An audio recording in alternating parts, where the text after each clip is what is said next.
Hello friends, welcome to Dee's kitchen. இன்றைக்கி நம்ம tease கிச்சனில் மரவள்ளிக்கிழங்கு கட்லெட் எப்படி செய்யறதுன்னு பார்க்கலாம். ரொம்ப சிம்பிள் ஸ்நாக் ரெசிபி. அதுக்கு மரவள்ளிக்கிழங்கை பீசஸாக கட் பண்ணி தண்ணியில் போட்டு நல்லா வேக வச்சு எடுத்துக்கலாம். இப்போ கிழங்கு நல்லா வெந்துடுச்சு. இப்போ நம்ம தண்ணியை நல்லா வடிகட்டி ஆற விட்டுட்டு தோலெல்லாம் எடுத்துட்டு கிழங்கு மட்டும் இந்த மாதிரி எடுத்து வச்சுக்கலாம். இப்போ இதை நல்லா மசிச்சுக்கலாம். இப்போ நல்லா மசிச்சாச்சு. இப்போ நம்ம கட்லெட் தேவையான இன்க்ரீடியன்ஸ்லாம் இதில் ஆட் பண்ணிடலாம். 1 டீஸ்பூன் மைதா மாவு சேர்த்துக்கிறேன். மைதாவுக்கு பதிலாக கார்ன்ஃப்ளோர் கூட சேர்த்துக்கலாம். அப்புறம் 1/2 டீஸ்பூன் உப்பு, ஒரு சின்ன வெங்காயத்தை நல்ல பொடியாக நறுக்கி சேர்த்துக்கலாம். அப்புறம் 1/2 teaspoon soya sauce, 1/2 teaspoon red chilli sauce சேர்த்துக்கலாம். அப்புறம் 1/2 டீஸ்பூன் காஷ்மீரி மிளகாய்த்தூள் சேர்த்துக்கலாம். இதை சேர்த்து நம்ம நல்லா மிக்ஸ் பண்ணிக்கலாம். இப்போ நல்லா மிக்ஸ் பண்ணியாச்சு. இப்போ இதை வச்சுட்டு கட்லெட் பைண்டிங் நம்ம ரெடி பண்ணிடலாம். அதுக்கு ஒரு பவுலில் 2 டேபிள் ஸ்பூன் கார்ன்ஃப்ளோர் சேர்த்துக்கலாம். கார்ன்ஃப்ளோருக்கு பதிலாக மைதா மாவு கூட சேர்த்துக்கலாம். இப்போ இதில் கொஞ்சமாக தண்ணி விட்டு இதை நல்லா மிக்ஸ் பண்ணி வச்சுக்கலாம்.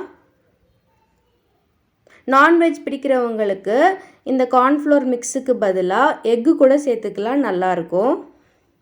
இப்போ எல்லாமே ரெடி ஆகிடுச்சு. நம்ம கட்லெட் பண்ண ரெடி பண்ணிடலாம். அதுக்கு கையில் லேசாக எண்ணெய் தடவிட்டு சின்ன சின்ன உருண்டையாக எடுத்துக்கலாம். இந்த மாதிரி எடுத்துட்டு அப்படியே கையாலேயே லேசாக ஃப்ளாட்டாக தட்டிக்கலாம்.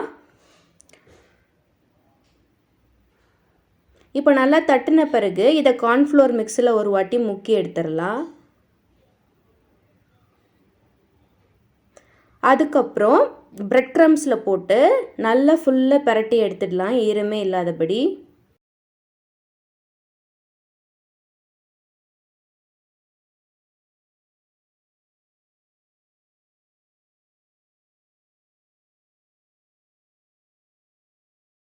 அவ்வளோதான், நல்லா ஃபுல்லாக ஒத்திட்டு இந்த மாதிரி நம்ம எல்லா பீசஸையுமே ரெடி பண்ணி வச்சிடலாம்.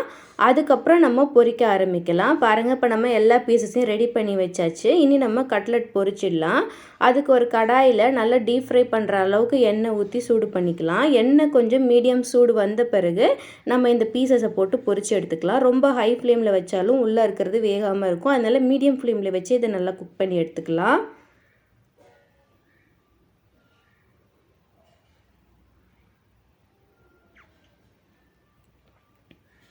இப்போ நல்லா ஒன் சைடு வெந்துடுச்சு. நம்ம இன்னொரு சைடு திருப்பி போட்டுடலாம்.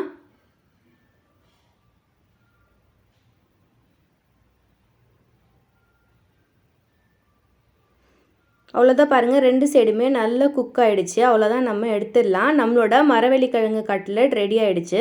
கண்டிப்பாக நீங்களும் இதை வீட்டில் ட்ரை பண்ணி பாருங்கள். இந்த வீடியோ உங்களுக்கு பிடிச்சிருந்தா மறக்காமல் நம்ம சேனலுக்கு சப்ஸ்கிரைப் பண்ணுங்கள் ஃப்ரெண்ட்ஸ். நன்றி.